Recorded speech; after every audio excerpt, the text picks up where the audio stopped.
ஸ்ரீ பேச்சியம்மன் ஜோதிடர்களே அனைவருக்கும் வணக்கம். உங்கள் ஜோதிடர் இளமுரு குமரன் பேசுகிறேன். 2024ஆம் ஆண்டு ஆவணி மாதம் தனுசு ராசிக்கு உண்டான பலன்களை பார்ப்போம். ராசிநாதன் குரு 6இல் மறைவு பெற்றும் 5 குடைய செவ்வாய் 6இல் இருப்பதும் இந்த மாதம் தொடக்கத்தில் சற்று வேலையில் கவனமாக இருக்க வேண்டும். உத்தியோகத்தில் இருப்பவர்களும் சரி, தொழில் புரிபவர்களும் சரி, கொஞ்சம் கவனம் தேவை. 5 குடைய 6இல் இருப்பதும் ராசிநாதன் 6இல் செயற்கை பெறுவதும் இது பிள்ளைகளால் பிரச்சனைகள் ஏற்படக்கூடியதும், படிக்கும் பிள்ளைகளை சற்று அனுசரித்து செல்ல வேண்டும். வேலையில் உள்ளவர்களுக்கு உத்தியோகத்தில் கொஞ்சம் நெருக்கடியும் இன்னல்களையும் சந்திக்கக்கூடிய சூழ்நிலை உண்டு. ஒரு ஆள் பார்க்க வேண்டிய வேலையை 2 ஆள் பார்க்க வேண்டிய வேலையை ஒரு ஆள் கொடுக்கக்கூடிய அமைப்பை ஏற்படுத்தும். சற்று வேலையில் கவனமாக இருக்கணும். வேலையில் உள்ள பெண்மணிகளும் கொஞ்சம் கவனம் தேவை.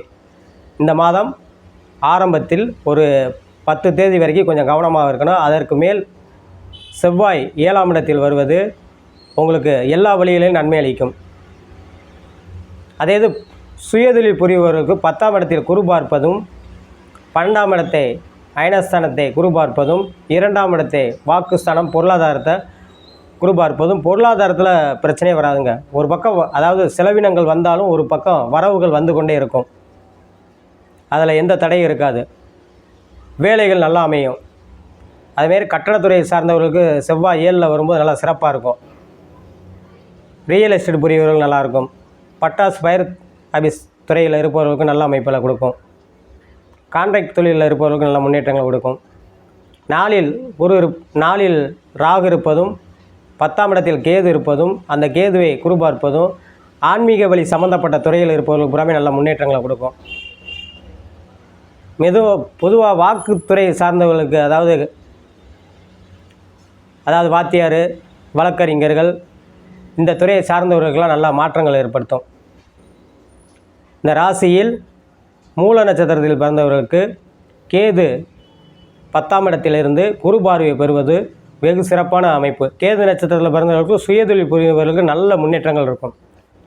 மெயினாக இதில் உணவு சம்மந்தப்பட்டது சார்ந்த துறைகள், டீ கடை, ஹோட்டல், ரெஸ்டாரண்ட், இந்த மாதிரி துறையை சார்ந்தவர்களுக்கு பூராமே நல்ல அமைப்பில் முன்னேற்றங்கள் கொடுக்கும். அதாவது மெடிக்கல் சம்மந்தப்பட்ட துறையில் இருப்பவர்களுக்கும், ரசாயனத்துறையை இருப்பவர்களுக்கும் நல்ல முன்னேற்றங்களை கொடுக்கும். செவ்வாய் 7க்கு வரும்போது கட்டடத்துறையை சார்ந்தவர்களுக்கு நல்ல முன்னேற்றங்களை கொடுக்கும். அதே இது பூராட நட்சத்திரத்தில் பிறந்தவர்களுக்கு சுக்கிரன் நல்ல அமைப்பில் இருக்கிறாரு. சுக்கிரன் நல்ல அமைப்பில் இருக்கும்போது இந்த ராசிக்காரர்களுக்கு 9ஆம் இடத்தில் இருப்பது கலைத்துறையை சார்ந்தவர்களுக்கு நல்ல முன்னேற்றங்களும், அல்லது கட்டிடக்கலை சம்மந்தப்பட்டது, அல்லது இந்த சிற்பி செய்யக்கூடியவர்கள், நகை ஆபரணங்கள் செய்யக்கூடியவங்க, நகைக்கடை வைத்து இருப்பவர்கள், ஆடை ஆபரணம் புரியவர்கள், இவர்களுக்கு நல்ல முன்னேற்றங்களையும் எதிர்காலம் சிறப்பானதாக அமையும்.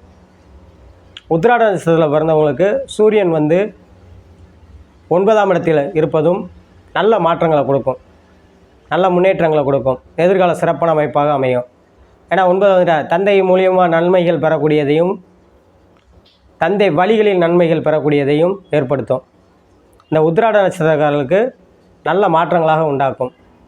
இந்த ராசிக்காரர்கள் சில குறைபாடுகள், அதாவது எப்படின்னா வேலையில் உள்ளவங்களுக்கு கொஞ்சம் அனுசரித்து செல்ல வேண்டும். செல்லும்போது பல நன்மைகள் கிடைக்கக்கூடியதையும், அல்ல கூட்டு தொழில் பண்ணுறவர்கள் கூட்டாளிகளுடைய அனுசரித்து செல்வதும் வெகு சிறப்பான மாற்றத்தை ஏற்படுத்தும்.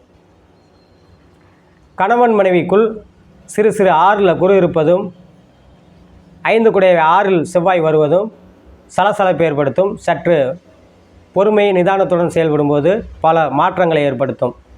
மனைவி வழியில் நல்லாயிருக்கும், மாற்றங்களை ஏற்படுத்தும். அதனால் கொஞ்சம் விட்டு கொடுத்து போங்க, சிறப்பாக அமையும் என்று சொல்லி இந்த ராசிக்காரர்கள் தட்சிணாமூர்த்தி வழிபாடு பண்ணுவதும், முருகப்பெருமானை வழிபாடு பண்ணுவதும் வெகு சிறப்பாக இருக்கும் என்று சொல்லி உங்களிடம் இந்த விடைபெறுவது ஜோதிட இளமுரு குமரன். நன்றி.